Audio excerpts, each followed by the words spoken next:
There we go. How about that? There you go.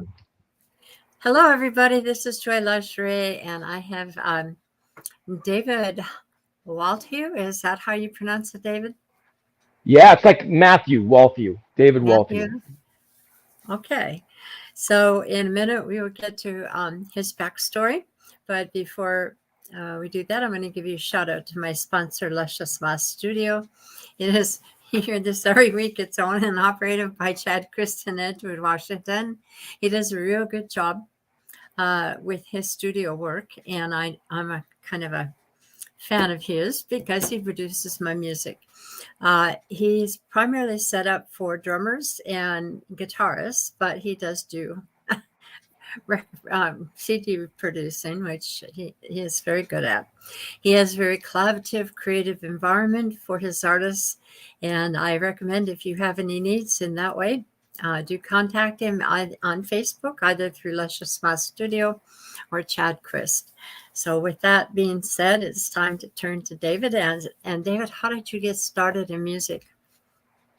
It's funny. I always loved music. My dad loved music, 50s and 60s, even into the 70s. He loved Casey Kasem. So he used to listen to the American Top 40 every Sunday morning, and he would write down in notebooks the top 40, or I think he wrote down top 20 for 20 years. So it was kind of something we did together. And when he did the dishes every night, he had 45 records. So music was a big part of just my childhood.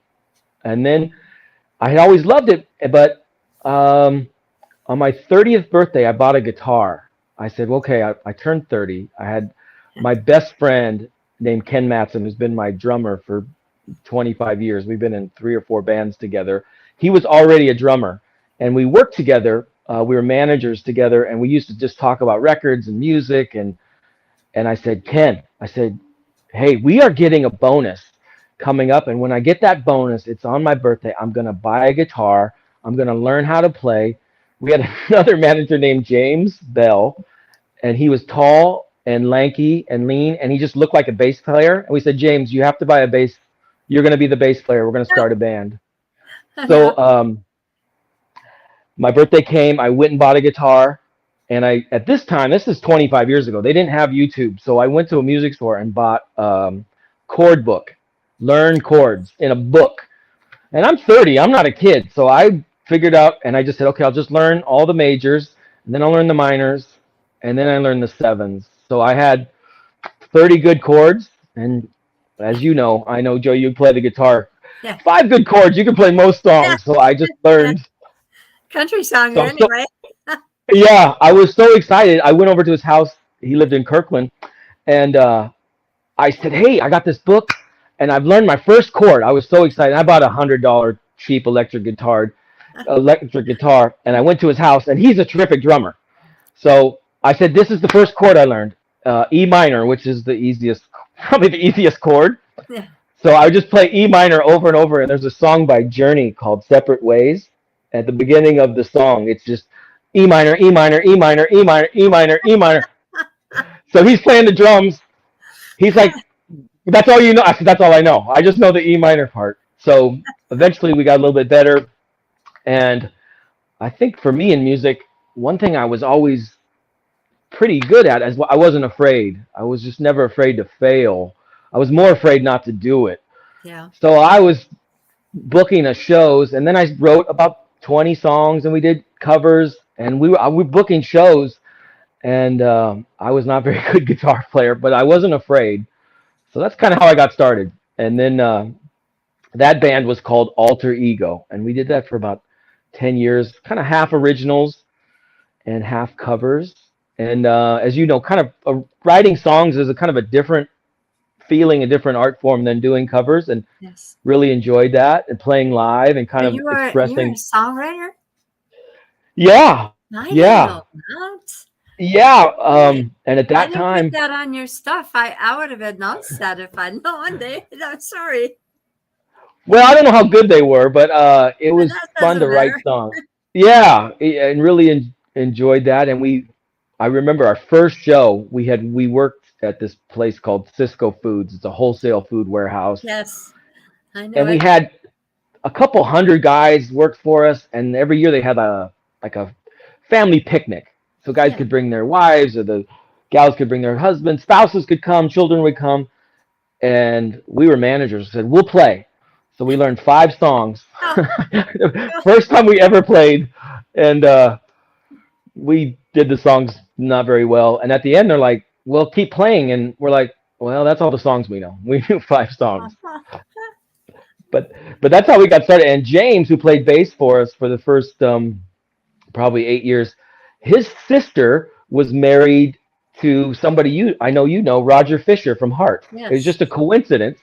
Um, so I ended up getting some personal guitar lessons from Roger, who was a terrific teacher, and Yeah.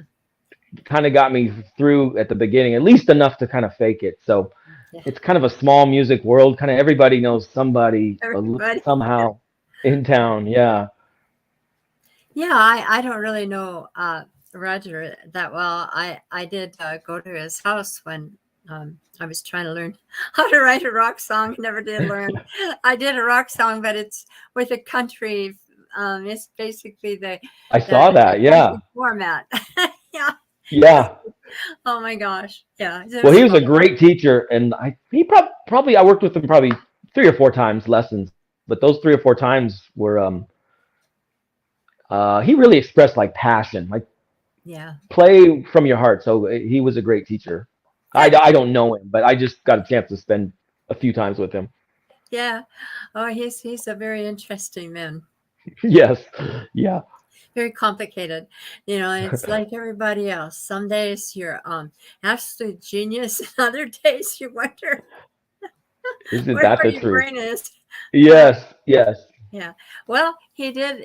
You have to tell me when I see you again how you like that song. It's called Pieces One by One.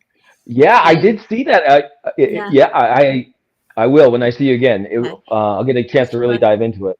yeah, it's a story. He didn't really tell the story. He just told me all the things that were going on and how he was feeling, and and then when the end came and things got a little little broken apart, I guess is the word. There wasn't any putting the pieces back, which is really sad because everybody loves that band even today. They I really do. still It's so listen true. to their songs like Barracuda. I love that song.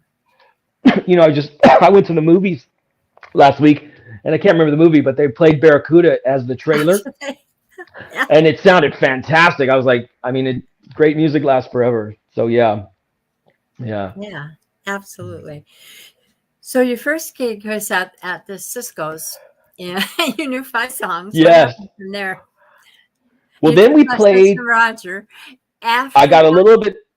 Yeah, I got a little bit better. It was great because we had a terrific drummer. His name's Ken Matson, and we've been together 25. So, as a band, you kind of do what you can do. So we Right? did a lot of drum solos. Another drum solo. You do what you can do. Um, but we got better and better, and we played in Pioneer Square. We started playing bars and things like that. And then after about 8 years, you know how it is with bands. We ended up, Ken found a married couple, and we started a band called Retro Drive, which really was terrific.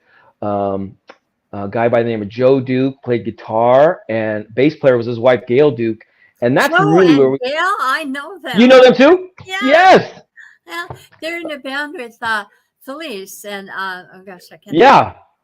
I think I'm they're very famous their Doc last name. Martens. I think they're called Doc Yeah, Martens. yeah. They Yeah. had a strange name. I know that they were in a band before COVID, and then COVID hit, and of course Yeah. they were a little concerned because of I don't know if it was Joe or what the deal was, but anyway, they invited us over to their house and we talked to him and whatever. But Wow. Yeah. yeah, it was so fun. Well, we And we he played likes with. watching my music every now and then, and I like watching his. Well, they were terrific, and they were great because by then I played the guitar a lot less. Joe played guitar, and I just started playing less and less and kind of focusing on singing. Yeah, But that group, we fell into this great arrangement at one of the wineries in Woodinville, and we started playing there and some other places, and we got better and better. And it was really fun to have kind of a couple, bass player and a guitar player. It just made, you knew they both would show up. Like, that was the guarantee. So that was really fun. And they were terrific people. And that was a real chance to, then we got better. And we were just doing covers by then. And Ken still played the drums. And then a few years we did that band called Retro Drive. And then Ken and I kind of fell into this other band called Rain City Time Machine, which we had done, gosh, 11 or 12 years. And by then, we had a terrific guitar player named Davis Chastain, and our leader of our band was our keyboard player named Chris Ross. He kind of was the leader of our band, an amazing musician, fantastic. He kind of ran the whole band. We practiced at his house. We had a guy named Scott Flood on the bass, and we did that for about 11 years, and it was terrific. And we played all over, and we just had our last concert a couple weeks ago. Ken, my drummer, he's moving to Tennessee. Oh, no. So I know. So Scotty on the bass, we have kind of started this other project. Got a couple things going. One is Lay Canadian Tuxedos, which I know you came out to our first show. Yes. All Canadian covers, which is really fun. It's kind of a gimmick, but it's just been fun to get that going. And then we also have an Elton John tribute band that we're going to continue called Electric Boots. So that's kind of what I'm up to now. All right. So you have anything booked for Electric Boots? We just are kind of getting it back. I did start to I got approached for doing kind of a piano bar version of it with a piano player I just met. But yeah, we're getting those songs together. It's fun to dress up as Elton John. I think I'm actually wearing my Elton John. I just saw Elton John in Spain last month. I got a chance to see him at his last concert in Spain a month ago. It was terrific. So doing the Elton John songs are really fun. So just trying to stay busy and stay playing and just really enjoy it. It's so fun. I saw when I first got. Where are you with your guitar now? I mean, you took the lessons, but when you played at the Oxford, I thought you were terrific. I thought you really did well. So. Oh my God, I'll take that. I saw you play much better than me. When you're kind of not when you're not a great player, I was always kind of self-conscious about it. Like a real player will know I'm not very good. But I mean, I can play all the chords. Player, and I think you were. So there you go. Well, I'll take that. I still enjoy playing by myself, like at home. It's something I do enjoy. There's sometimes it's been like there have been some songs in Rain City where I play guitar, like on Crazy Little Thing Called Love by the Queen and a few others, but I was mostly self-conscious about it. I didn't want to screw up. I had a hard enough time remembering all the words to the song. I screwed that up enough, so I figured the less chances for mistakes. Well, there's a big difference between people who just sing, the front people. Yeah. And people who play and sing, and having to remember the chords and singing at the same time can get kind of dicey. And my husband keeps telling me, well, she doesn't play the guitar, she sings, so she's putting everything into her singing, and she doesn't have that distraction of trying to put chords to it. Yeah. I don't know if that's any consolation or not, but it is really great to be able to do what you do. But I personally thought you were really good on that guitar, so I will take that. I feel a little sad. Well, I don't know. Well, how do you feel? I feel like one of the things that helps, like I know when I play the guitar, it helps me stay in tune. So if I'm playing a A or a G, when I sing G, I can hear a G. Or if I sing A, I play an A, I know A. Like it kind of helps stay on pitch, I think. That really helped me early on. Yeah. All right. Yeah. Well, we hope to hear more. I do. Yes. So we kind of moved through most of that fairly quickly. So when I know your dad had the top 20 or top 10 that he would do weekly, I'm assuming. Was there any other I know Elton John, apparently you like him. Canadian music, like me, you like Canadian Yeah. music. Um, so what would you say is the one person or multiple persons that you heard during that period of time that left impression on you? That's a great. I will tell you, in the late '70s, I'm 53, so Oh, you're I a was a young one. kid. I don't know about that, but in the late '70s, early '80s, radio was terrific. It wasn't so segmented as now. So if you listen to a pop radio station, especially in the '70s, you could hear, you know, country music, Kenny Rogers, Dolly Parton, um, all that urban cowboy stuff. You could hear disco, ABBA. You could hear funk music, rock and roll, Led Zeppelin, Elvis, Rolling Stones. You Elvis. could.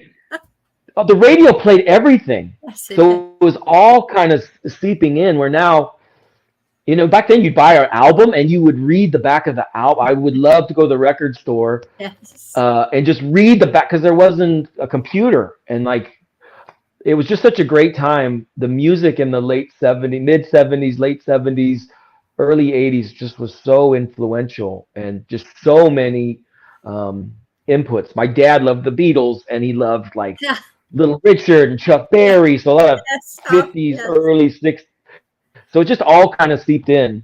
And a lot of people, I only like country. Well, to me, when I hear a country song, I hear a rock and roll song slowed down.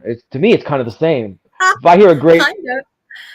if I hear a But great R&B song, it's just a great rock and roll song with maybe some gospel into it, or some slowed down version. Great music's great music to me. I know people sometimes Southern they country, yes. Southern country is a different kind of animal, but uh, I was listening to Country Station 101.7, I believe it was, in my car. I found one. And I'd have to say that they played six guys to one female, if not more. And Wow. the other thing they did that is they kept playing within the 2 hours I was listening, they kept playing the same people over and over again for those 2 hours. I mean, Oh, there were other songs in yeah. there. But when what you're talking about and what people don't understand when I say, I heard everything. I mean, you didn't have that all these multiple stations. You had one Right. station gave you everything. And uh, yeah, it's And different. People don't understand what it was once like, and the fact that most of us growing up during that period, I love you, Dad. But yes. the top 20, we did watch that and we did listen to those songs and we got everything. We didn't have to listen to one particular radio station to get everything that we wanted to hear. Yeah, it was now even when you bought a record, like now if you had iTunes, you'd pick your favorite song from that. You don't really buy an album. But when in the '70s, there was two hits on the radio, you'd buy the album and you'd learn songs that nobody else knew, and That's that was right. kind of the News. joy of buying an album, of Yes, knowing the story of the record, or the entire album, and that just right. doesn't exist anymore. Yeah, I had a bass player who told me, and at that time, there was the front side and the back side, and that was it. Um, he said, go ahead and learn some of the sides that aren't as popular as the popular side. And he was right. And there are a couple of songs I do that are like that, but most Yeah, of them today, it's a whole different thing, and it's on stream. And you go to people's website and you see all the music there, and you pick one thing that you want to get, and it's changing so fast. I can't keep up with it. it really is. Yes. Yeah. And Yeah. one thing I did find is these little radio stations. They have different programs, but one that the first one that I got involved with was one called Russell Owens, and he does a lot of lawns and I don't know how you call that, but they do all your lawns, come in and do whatever. Right. And he had me on his show and asked me about the backgrounds of my records. And then the newest one is Cherokee Nation. radio, and it's brand new, and they have different programs with different kinds of music, but they're primarily based to give songwriters who are not connected to a record label, which is practically all of us, um, Yes. the chance to be heard on their radio, and it's kind of fun. It's amazing.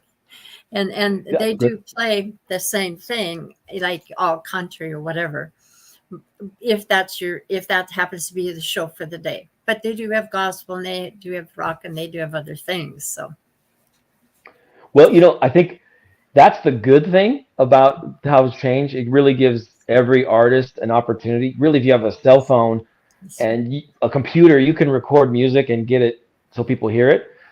That's the good thing about where we're at now. Back then in the 70s, there's 5 huge record companies and you had to get discovered. And so there's pluses and minuses to technology, and that's a plus. You can get heard. It's just different. It's just like things change. yeah, I think that's what turned me off. What turned me off about Nashville, I've had a couple invitations to go out with somebody and share costs and so forth, but they were picking people 12 years old.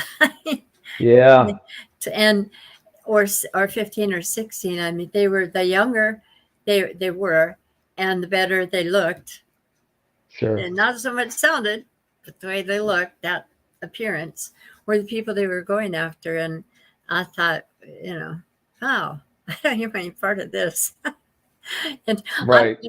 after listening to the radio today and listening to these radio stations that are off the wall, there's an Australian station too. I can't remember what it is offhand, but I think there are people out there who much better than the singers Sure. that they've chosen. Truly, Well, it's funny that time at the end of the 70s and the beginning of the 80s. For me, MTV started in 1981, and I loved like Michael McDonald, and one of my favorite artists as a kid was Christopher Cross. And Sailing, he sang Ride Like the Wind, but he wasn't a very handsome guy. So he had some big hits in the late 70s, but when MTV came on and it was all about looks and image and the British thing happened in the early 80s, he kind of disappeared, and it was kind of, the young handsome or the young attract, rock, that, yeah. the game kind of changed.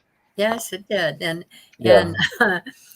I remember these characters, if like Kiss, and I mean, they're still Yeah. doing it. But Yes. what? I mean, they went from one extreme to the other, I swear. Yes, they really did. Yeah, Kiss was, when I was a little kid, they were like superheroes. Now, you just never saw anything like that. So I had the lunchbox and the comic book and the Yeah. pinball machine. Oh my gosh, that spectacle was like, wow. I never had seen anything like that as a kid. I want to ask you about your show. It was the last thing that I posted, and it was some kind of an online show. Can you tell me what that was about? Yeah, one of the things, as is being a musician during COVID, it was really tough. Yeah. So I think we did 3 or 4 no contact concerts at this terrific venue. I'll give them a plug. Aurora Borealis at Shoreline is it's probably played a lot of venues. That's probably my favorite. Just a wonderful place in Shoreline, in Aurora. And we probably did 2 or 3 Elton John Electric Boots with no audience.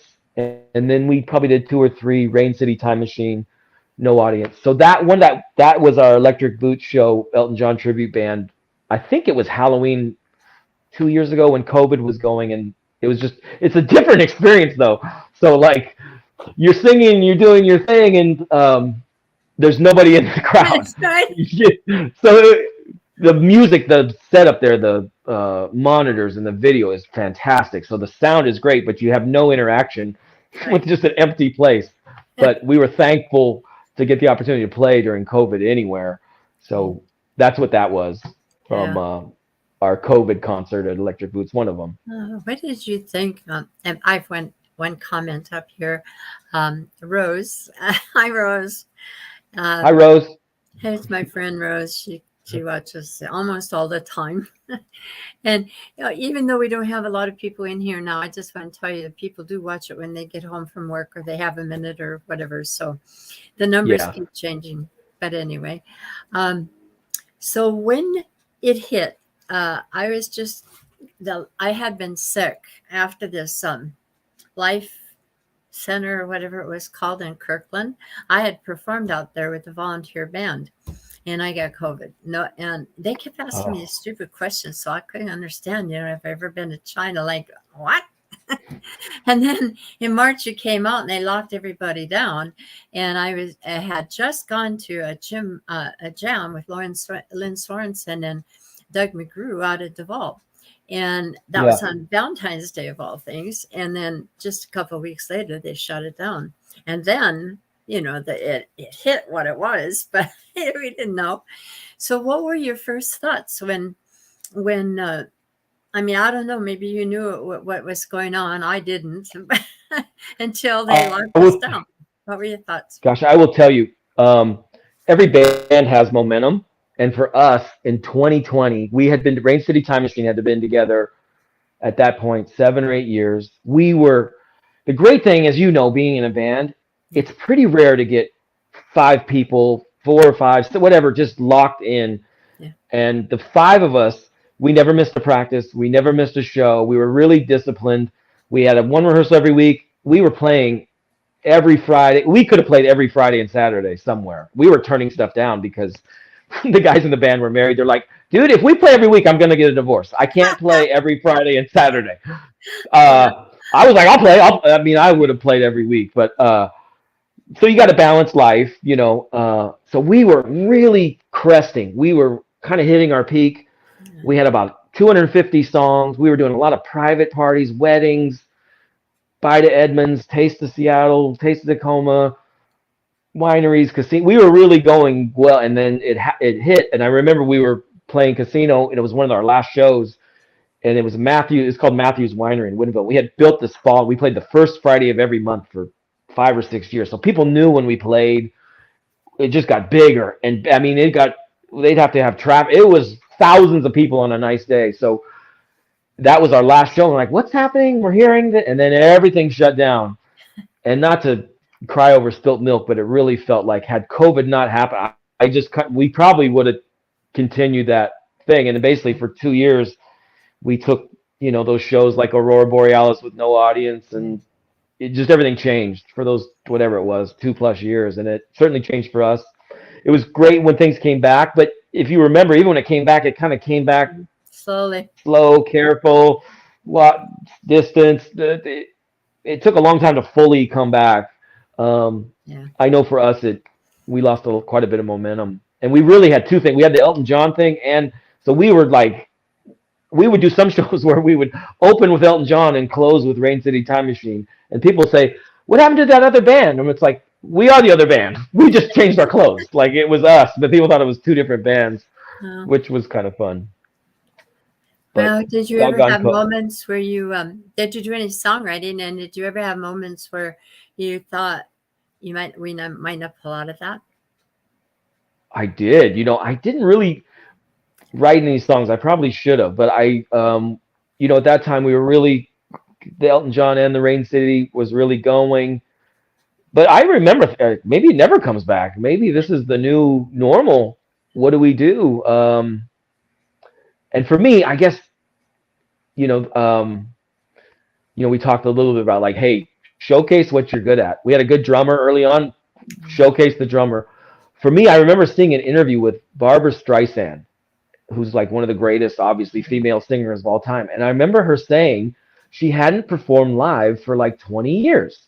She had such stage fright. She could make records and go to the studio, but she would not perform live. And I thought, a singer. The only thing one thing I had was I was just never afraid.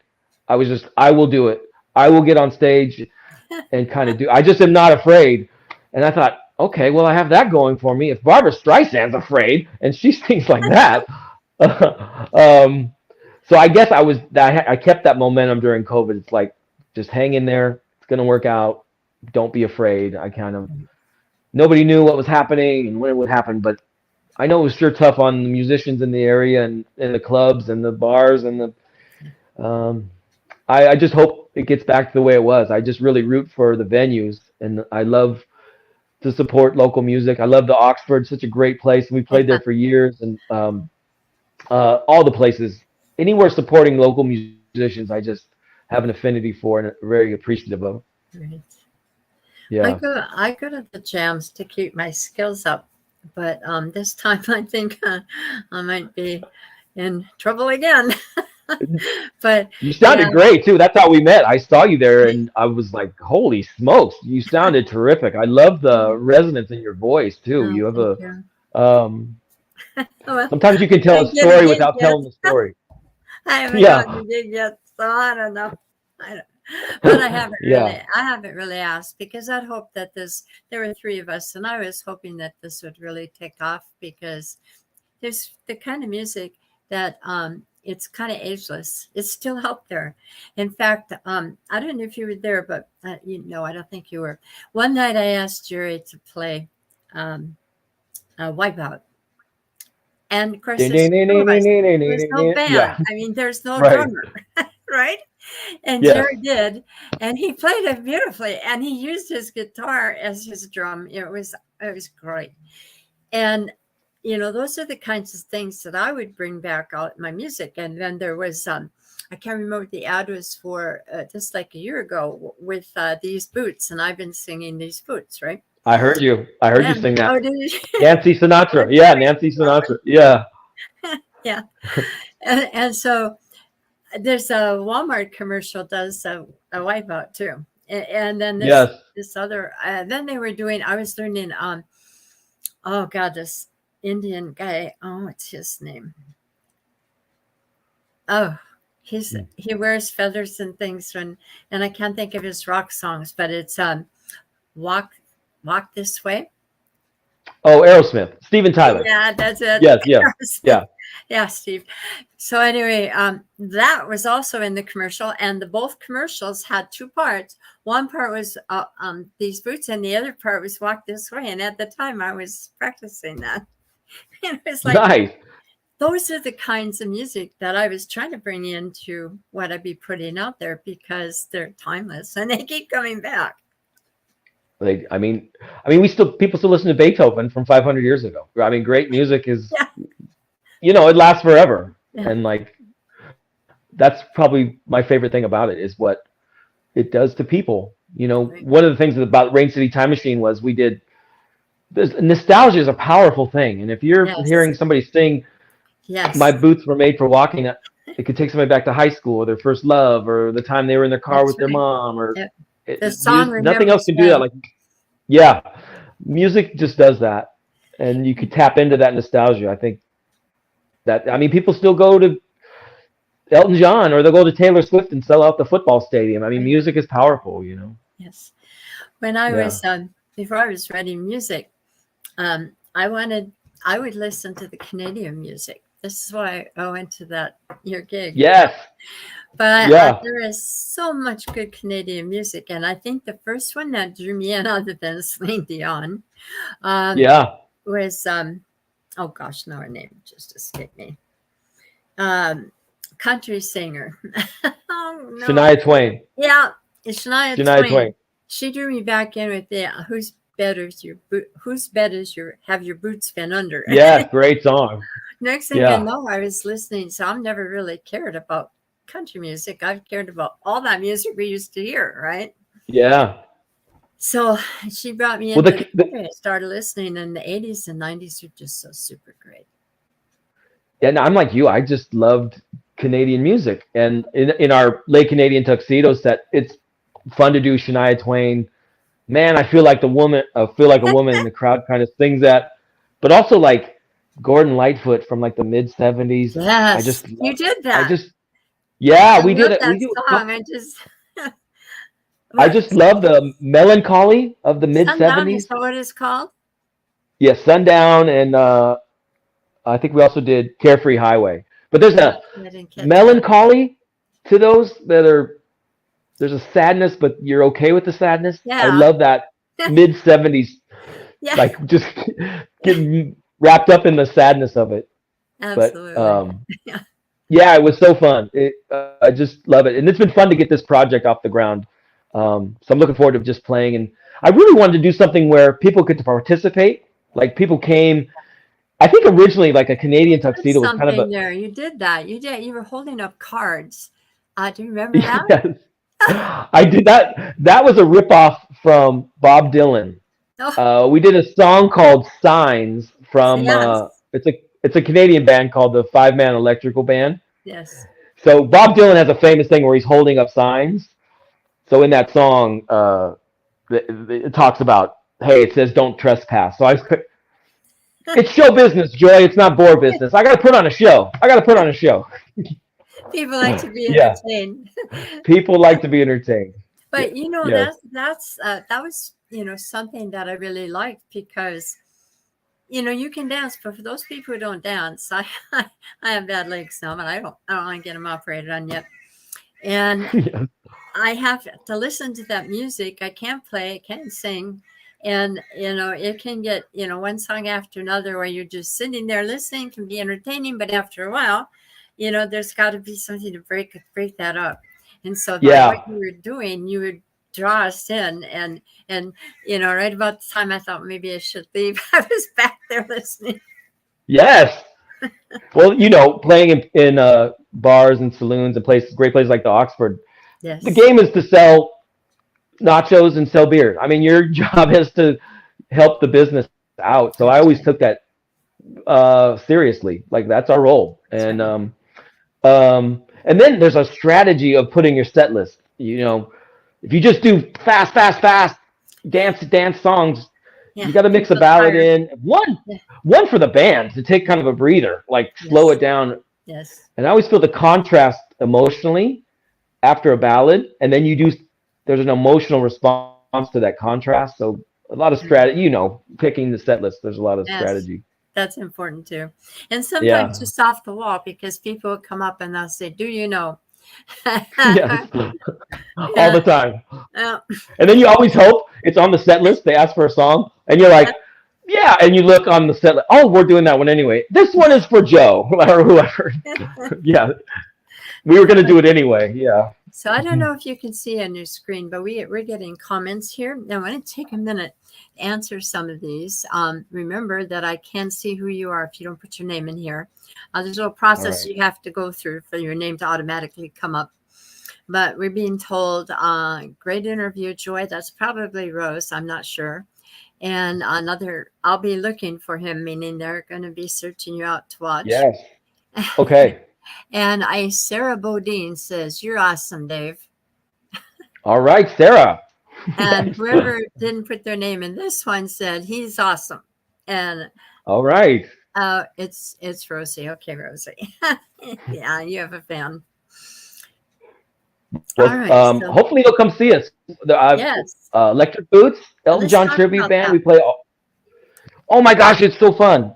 Well, I would tell you, we just finished our last Rain City Time Machine concert a couple weeks ago, and then we waited till our last show to have the best show, which was like we took all this time, and it was such a terrific way and we had friends and family and fans came. So it was just a wonderful experience. And my children came, and my mother and father, my sister, and friends, and people who followed us for years. It was a great way to, okay. But hey, I want to keep it going. So we started this Elton John tribute band, and we're going to continue that. And then the Canadian Tuxedos. So I just want to keep playing. how do we find these, David? How do we find out You this can information? you can find us on Facebook and social media. We're actually called Lay Canadian Tuxedos. We wanted to not get sued because there's probably somebody else with Canadian Tuxedos. And then a kind of a tip of the hat to our French Canadian friends who speak French. And then I intentionally spelled it wrong. I think the correct grammar is LES if it's a plural, but I intentionally wanted it to be wrong because it's funny to me that it's wrong. So it's Lay Canadian Tuxedos on social media. And then our Elton John band is called Electric Boots, and it's under Electric Boots Elton John Tribute Band, social media, Instagram, Facebook. and we'll link up our upcoming shows. We have another Yeah. comment here, David, from Sarah Bodine. She said the last show was the best show. Looking forward to seeing a Le Canadian tuxedo. Yes, and we really want to do something where the crowd is part of the show. So Right. people come to the show and they wear denim on denim, and then we wear denim on denim, and Yeah. you're kind of in on the joke of it. And that was fun at Oxford that night to have Yeah. people participate. I And have we're to going to say continue to do something that. here. Yeah. He had his mic out, and on his mic, he hung his jacket. And he would every now and then adjust it so you could see the Le Canadian tuxedo. I loved it. And then no, you did something else too. I can't remember, but you were up there working really hard trying to pull that crowd in, and you did. A lot of people were dancing. Good. That's the game. That's the hopefully. I just want people to have a good time. People, life can be pretty tough. So if you can give people 30 minutes, an hour, enjoying some of their favorite songs and spending time with Yeah, people, that's what else is there? What else is there? exactly. Well, what I was noticing, I don't know if you saw it or not, but your lead was playing pretty hard, and at first he had a beer, and it went away very quickly because he playing, he's sweating, Yeah. it's hot in there, and nobody came to. So I sent my husband up to get somebody to get the beer there because I went up earlier and asked them to bring out a beer, but they didn't. And we finally got some beer, and then the people started bringing him beer. And I was looking at that thinking, oh, where's he going to be a couple hours from Yeah. now? It's He a was fine. He was it's a fine. fine line to take the edge off or have too many. It's a fine line. And I don't drink alcohol, so I'm usually high on Red Bull or something like that, or the energy of the crowd. But, Yeah. Uh, but I think that took the edge off. T.O.'s our guitar player is his name, and the three of us had played together quite a bit, so he was a little new to our group. So you uh, gotta you gotta have the first one. You gotta get the first one out of the way. well, he was thirsty, and I was thirsty. I mean, Yes. everybody was thirsty in there, and especially those dancers. I mean, that's the whole point of it. If they're thirsty, they're going to drink, and it doesn't matter what it is, Well, the or Oxford or hungry. that They get Oxford, hungry. yeah, exactly. The Oxford Saloon is such a great place, Yeah. but on a hot day it can get hot, and we're in all denim clothes. It was pretty warm evening that Yes, day. it was. It was Yeah, pretty miserable, but the music was good. The people were dancing. The food wasn't bad. We were having a great time. And good. I was that the night that you guys let us sit at your table where you had your band equipment. I think it was. And Yes, yeah, it was. it's always so packed you can't get in there, but you guys are very Yeah, gracious. I did want to thank you for that. thank you. I was glad to see you because I had I had come up that week before for acoustic night. Yes. I kind of wanted a chance just to. It's one thing to rehearse and to Yeah. hear it in a rehearsal, but Yeah. I wanted to hear what it sounded like for real. So Yeah. I said, I'm just, Larry, who runs sound. I've known Yes. Larry for Larry years and Walker. years. Yep. Wonderful. Larry Walker, a great guy. I said, Larry, I just want to hear what it sounds like, like for real. And I was like, oh, and I think I did 3 songs up there with my guitar. And I was like, okay, it's going to work. I heard it. Like once I heard it, I was like, oh, it's going to work. You never know until you really play. I was like, practice is one thing, but Yeah. once you got to kind of know it works. Yeah. Yeah. Yeah. Last night I was out at Duval. It's just we're only 12 minutes or 20 minutes from our house, 10 miles. Yeah. So we go down there and we jam. And I just bought a new 12-string guitar. Ooh. And Yeah. so I plugged that thing in through his system rather than I don't have an acoustic uh, mon, uh, amp yet. So Right. that 12-string guitar and those 2 electric guitars are like, we were all playing something different, I think. But it Right. worked out. It was fine. Yeah, and I found out what I needed to know about playing that guitar. When you're Yeah. out there in front of a crowd where people don't know what you're playing in the band, Right. it's kind of, it can get dicey. But it's also a good experience because then next time when you're doing something for real, what you can and can't do and what you should expect and which guitar to bring. I mean, that's such a, So I I did was that. That's such a great point, Joy, because I was talking to somebody, young guy who's starting, and he kind of was asking, hey, how do you do it? And I said, just play. Go to open mics. Go Yes. to a book. I mean, when we started, we played at bookstores and coffee shops Yes. because I feel like you play live, even at a coffee shop or an open mic where there's 10 people, that's worth 20 practices. Because like you said, you're going to learn, oh, that guitar's, it's too loud, or I need to watch this monitor, or you just learn things you just can't learn from practicing. If you Yeah. play live, that's worth 20 practices. And the most important lesson I learn is what I don't know and I need to practice. Yeah. Or like sometimes, like for me, there's sometimes, oh, I know that song. I don't have to practice Yeah, this week. And exactly. it's like Oh no. so many times the band is playing and we're doing, I don't know, we're doing a 80s song or something, and we've done it 1,000 times, and I'm singing it and I'm having fun, Yes. and the break's coming, and I'm like, in my head, I'm like, I cannot remember the words to the next verse. I cannot. What's the next verse? The band's coming. Here they come. Here they come. Here they come. And right when I remember the words, like that happens so many times. Yeah, But I was listening to Dolly Parton. You know her, right? You've seen yeah, Dolly. yeah, She forgot her fantastic. words and she said, "It's my song," and I just forgot the words. It happens. But Yes. to your point, like playing, the more I just know, like I'll have that feeling, but because I've done it so many times, I don't panic. I said it'll work out. I'll remember it, and that's just from doing it many times. Yeah, Oh, I not tell you. always. My band would tell you, you've forgotten lots of words, but not always. I've certainly forgot some, or I sang the still. second verse twice or something like that. I've done Yeah. that many Oh, times. yeah. Last night I mixed Yeah. up a couple of verses and I Yes. oh well, what the heck? The band had Yeah. stopped playing. They just incorporated it right in there. So, and you know what I also do that is also important for me, and I heard you talk about this. Um, is my husband records every single thing I do on stage, and boy, Smart. I'll tell you, is that an eye opener? Oh, yes. Hard to Good and watch. bad. Yes. I sent you that Elton John concert, Yeah. and I hadn't listened to it for a year. And you're probably this way with when your husband films. All you hear is the mistakes. Yes. Like, Yes. I should have done that different. Or I was listening to it in the song Daniel. I think he says I said it wrong, and I'm like, oh, all you hear is the mistakes. Yeah.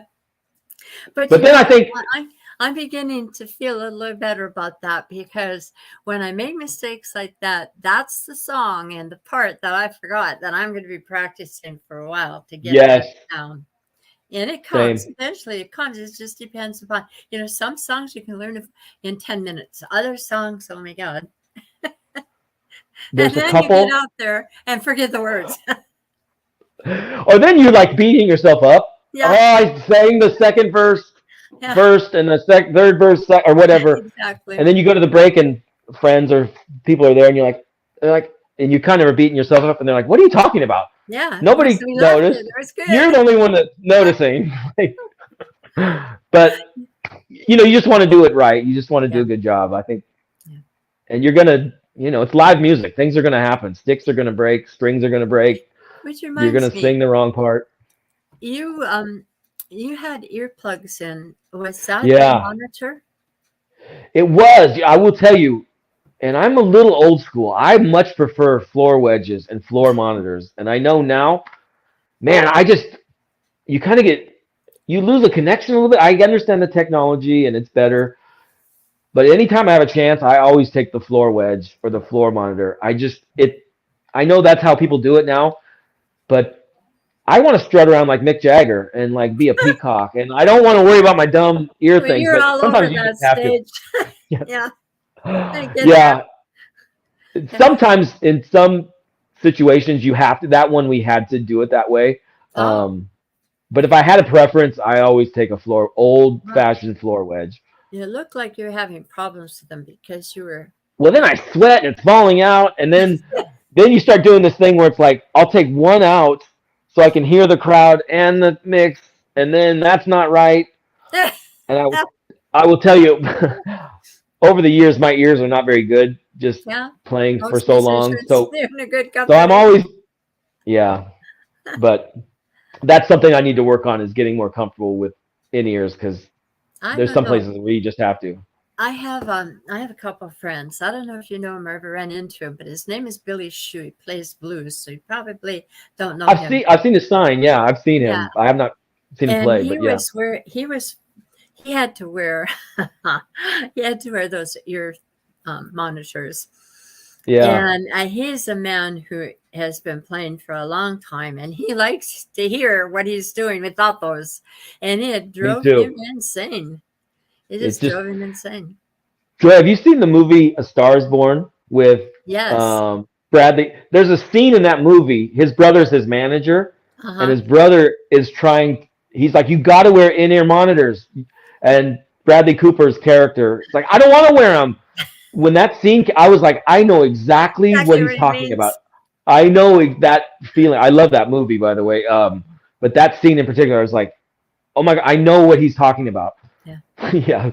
Yeah, And I think I understand because I've worn them once or twice. I could stand them. I never bought them. I wore them yeah, to try them out and didn't like them. But it does isolate you somewhat. yeah. You lose that ability to reach out to people for some reason. I don't know why. When that's in your ears, that Yes. happens.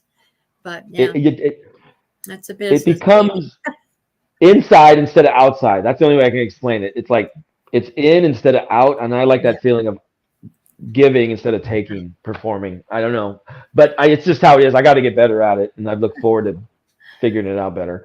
So where are you going from here? You've got a little idea. I've got a little idea about some kind of boots, and I forgot. I keep getting these boots in my head because that's the song I sing. But what is the name of this band that you're working with? it it's called Electric Boots, and in the Electric song Boots.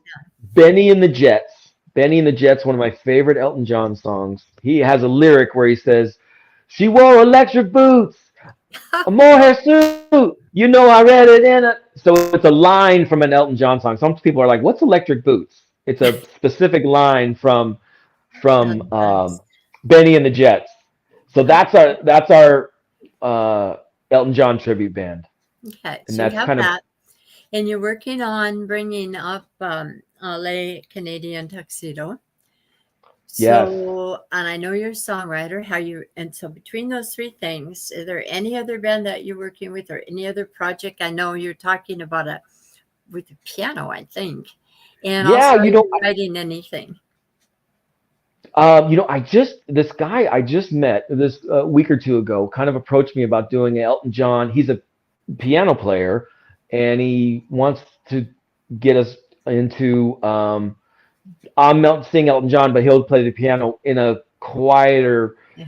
piano bar environment. So Yeah. we are working with some places to do that, which is good. I'm kind of to the place. To me, I just want to play as much as I can while I can. So I just want to play. My bass player's name's Scott Flood. He's a terrific bass player. He plays in about four different bands. He plays in, I think they're called Craig James Band, and he plays Blue Lizard Band, several bands.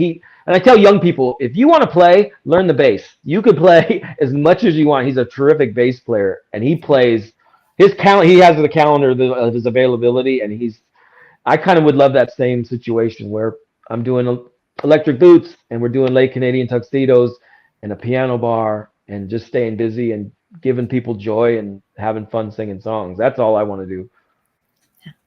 That sounds good. Like it. Like it. Yeah. And I hope to see you out there. So there seems to me to be more and more places to do these kind of things. But Yeah. the thing Don't you that's think? the thing that's growing the fastest is these open mics. Yeah. And I'm not sure why exactly, but it's a good opportunity to get out and get heard. And some of the people that go there are bookers, people that are looking to promote your music and get you in their place or whatever. Yeah. So That's I don't yeah, know. I'm noticing that same thing. That is a great point. And Yep. the talent in this Yeah. area. Somebody will Yeah. walk up with a harmonica and you'll hear him play the harmonica better than you've ever heard anybody. Or like Jerry, your friend. Yeah. I came out. I said, Jerry, play Sundown. by Gordon Lightfoot. We played. I want somebody to play better than me. And Oh, he's like, "How's it go?" And I said, "Da, sundown, na, na, na, na, na." He's like, "Oh, I got it." He knows. He goes up. He plays the whole song, the bridge, the little solo part, and we never rehearsed it. I mean, the talent. There's so many such talented people. yes, yes. Yeah, There really is, and I hope it continues because this whole area is just a hotbed of music, it and really is. we seem to play off each other. I mean, the blues players get better. Country players are beginning to fade out a little, but they got to come back. I don't know how we're going to do that. And the rock players are everywhere. Yes, So, yes. and I don't know. And there's a lot of everything in between now that I've never heard before. But jazz seems to be doing quite well. Jazz players are out there and performing and getting gigs. I'm like, wow. And Yeah. when it comes to jazz, I don't know about you, but it's like, oh my God, this is a different world. And I don't know if I can do this. Yeah, same. I'm like 4/4 ACG chords. I'm good. Jazz is it's beautiful and I respect it. It's just a different language to me. Yes, it Yeah, is. It is. yeah. And yet the people that I've heard so far are people that are really good at it. And I it's like, know. holy moly. Yeah, Practice, I got so much practice. respect for it when I see it. A great jazz player. Wow, because they're. But it's just it's a different It's a language to different me. Yeah, world. It's definitely a different world. yeah. So what was the worst time you ever had out there? Can you remember something that was that Oh my gosh. you said, oh my gosh, Oh gosh. why am I So doing many. I remember early on, we had a mantra: never stop, no matter what, just keep going. And this was early on in Alter Ego, and we were this? not very good. And we were playing this bar in Renton, and I remember. And sometimes when you're not good, what you do is you turn it up. You you just be louder because you're not I very good. know. And we were playing this terrible bar in Renton, and we weren't playing very good, and we had it too loud, and we're playing, and like three Renton police officers walk in. Somebody has called the police because we're too loud, No. and we're playing, and the policemen are walking to us, and I said, by request, here's some police, the rock band Police. It was kind of a funny joke. Yeah. Like, and I think we started playing "Every Breath You Take." Like, we started playing that, and they said no. They're like, no, turn Uh-uh. it down, and I remember that one. You know, some you just cannot get it going. That was early on, but there's been a lot of time. I remember one time we were at the Lime in Kirkland, and it's a high stage. It's a beautiful place, and we were playing, and there's a stage, and in between sets, we were getting ready for the second set, and I was trying to be cool. All right, guys, we're ready for the second set. I walked backwards and I fell off the stage and landed on my rear end. And then you have to pretend like you didn't just make a fool of yourself. And everybody's like, "No, no, it's fine. I'm fine." Inside, I'm like, "Oh my gosh, that hurt." So that was a bad moment. I remember. Yes. Oh gosh. Talking Yeah. about the one where the police came, we were playing a Yes. car show out in Bothell. There used to be this little village out there. It's gone now and replaced with apartments. But we were playing out there, and sure enough, the police showed up. You're too loud. We can hear you all over the city. And I Yes. didn't think they could, but Yeah. they made their point. Yeah, that's never a fun moment. No. Maybe if you're playing good and you're sounding good, but we were sounding bad and playing poorly, and the police came. I'm like, I'm innocent. I didn't do it. Yes. We had a couple weddings or private parties, and it might be in the country, but the music, travels further than you think. So Yes. somebody from 2 blocks away will call. Actually, I'll tell you, this weekend we're playing Rain City Time Machine. We're doing a private Oh party. yeah. Yeah. It's in Mukilteo. It's this, they call it Goat Stock. There's a name of a street called Goat, and this whole cul-de-sac shuts the road down, and like all the neighbors have food, and we played it Oh, probably 5 or 6 years. nice. It's so fun, but they have to make sure everybody within a mile, because the music will travel. Like, just to let you know, there's gonna be loud music till 11 or something like that. Yeah. But yeah, What would you like to say to the people listening today that might be setting out on a path and for the, maybe after COVID had changed the venue? Some of us that have played in bands aren't able to get that going again. Some people decided that they'd rather do a lot more online stuff, and other people are going to these shared moments where you share the stage for like say 2 hours, and then the other person comes and they share the other 2 hours rather than playing 4 hours of music. Also, they're doing a lot of solo performances because bands, so many people are in so many bands, it's hard to get dates set. So, with that in mind, and traveling your path right now, well, what advice would you like to give them? What do you think would be meaningful for them to hear from somebody You, where you're at? I would tell them to do it. Like, now there's so many avenues. Even if it's play 2 songs at open mic, even if it's just posted on social media. Hey guys, here's a song I wrote. Over the years, I've met people who are amazing guitar players or drummers or bass, and all they've ever done is played in their basement. They're just these amazing players, but they're either afraid to take that next step or they're not sure. I tell people, young musicians, when they talk, I said, it's never perfect. It's all perfect. Everything lines up to now I can do it. Once we get these 4 songs figured out, just play. The best thing, just play. And if it's just on the computer or it's on YouTube or it's an open mic, or if it's, in the football stadium like Taylor Swift, just play. Let me ask you a question. I know kind of a little bit about you now. So yeah. Can you go to open mic with your guitar and play? Yeah. I mean, oh, really? I can't. Yeah. I'm trying. I mean, it's got to be the songs I know, but yeah. Oh. Yeah. I'm struggling with that. I am, but I do it. I don't care for it, but I do it. And I don't have a lot of stuff to put into it. I'm basically chords, basically rhythm, and I don't really have all that fancy stuff. But I think that's what makes it better. What? But I think that's what makes it better. I think there's a place for all that. There's a guitar player named Steve Vai, and he's an incredible guitar player. For my ear, it's too complicated. Just give me a D, a C, a G chord with a melody and a great story. Sometimes if it's so complicated, like these amazing guitar players, whatever you have, use it.